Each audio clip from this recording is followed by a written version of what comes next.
In this video, I'll give you an advanced lesson on how to play the drum rudiment, the 7-stroke roll. The 7-stroke roll is one of the most foundational drum rudiments in fife and drum, and is required to learn most cadences. Now that you've had 19 lessons to practice your rolls and bounce strokes, work on developing your 7-stroke rolls and improving the rhythm. Since 7-stroke rolls are used so often in fife and drum cadences, it's essential that you can play clean, correct 7s. Clean 7s will really set you apart from other drummers, and they'll also keep you from rushing the beat and messing up the march. Make sure you have your drumsticks and drum or drum pad set up. In this lesson, I'll play to demonstrate, and then give you time to play along to music or audio. Note, I would recommend feeling confident with your rolls before this lesson. If you need more practice, check out my videos, the 7-stroke roll, lesson 7, 17-stroke rolls, lesson 11, 5-stroke rolls, lesson 14, 10s and 11-stroke rolls, lesson 16.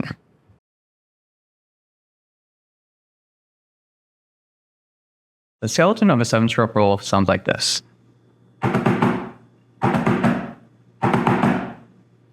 So what you hear is that it's a quick triplet, left, right, left, and then a final right stroke.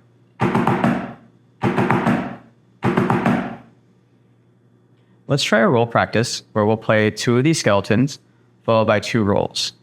So you'll play along with me. First, just listen so you can get an idea of the rhythm and the concept, and then join in when you're ready.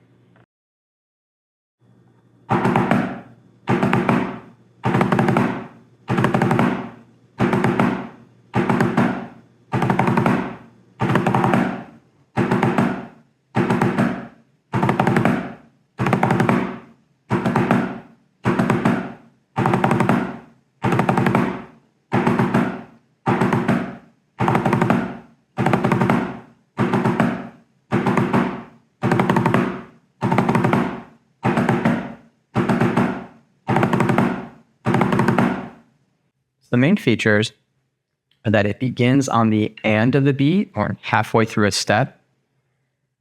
In order to ensure that you're starting the roll at the right time, make sure that you're lifting your hands up before playing the rolls.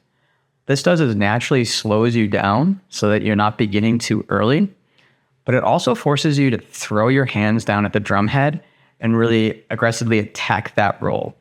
That's going to help you to really tighten your rolls up, but also make them sound cleaner. It also prevents you from accidentally moving back into more of a buzzed roll where you're starting to have a lot of multiple strokes. So you might have noticed that I was doing that even on the skeleton. My hands are coming up, and I'm throwing them at the drum head to help me with that rhythm. It's also helping me to kind of keep time. So if you think about it, basically what I'm doing is I'm hitting my last stroke on beat 1, like on the step, and then I'm kind of using this inner note to come up, and then I'm coming back down on the ands. So it's 1 E and. I'm actually using the 16th notes, the E and the and and the us, to kind of lift my hands up and then bring them back down.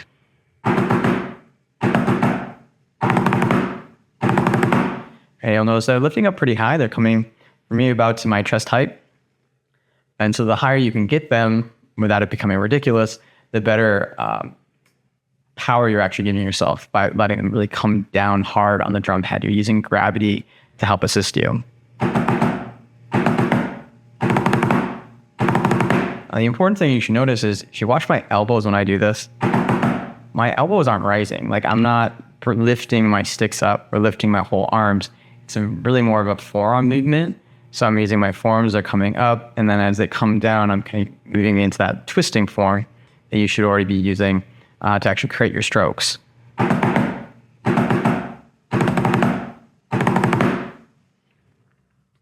we're going to try the same thing. I want you to play along with these skeletons and rolls. This time what I want you to think about is lifting your hands before each part, before the skeletons and before the rolls.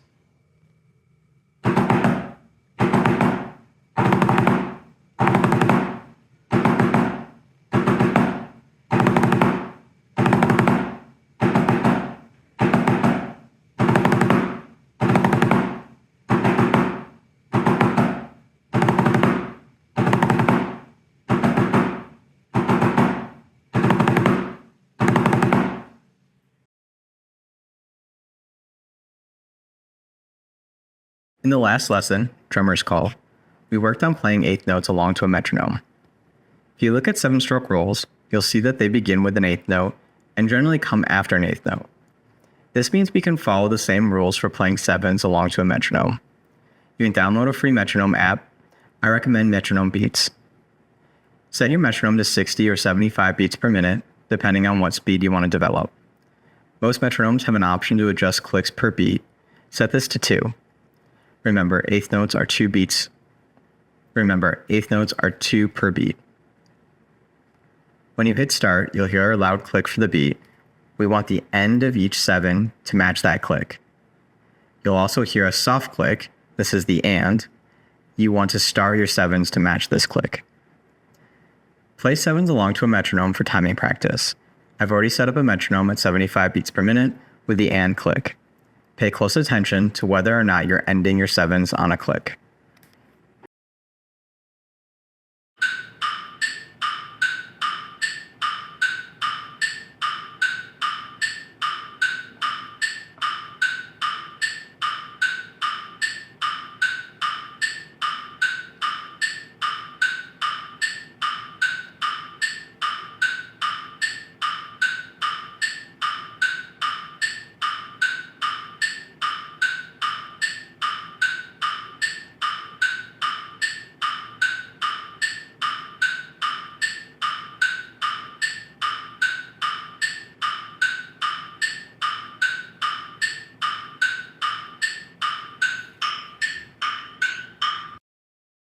If you notice your 7s consistently end early, before the big click, you're rushing the beat and will speed up the march.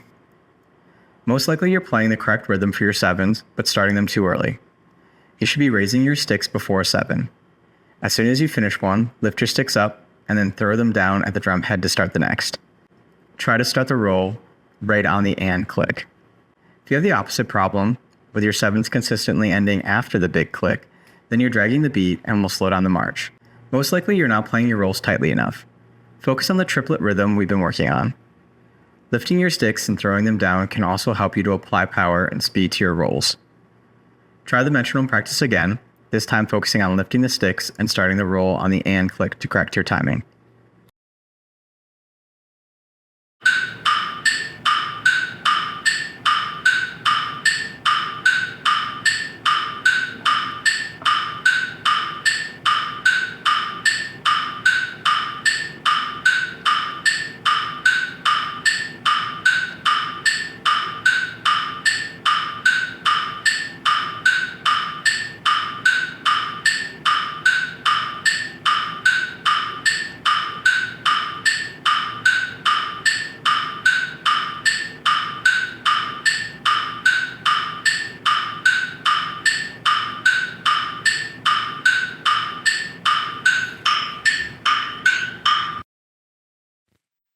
Make sure you can comfortably play along to the recording all the way through before moving on.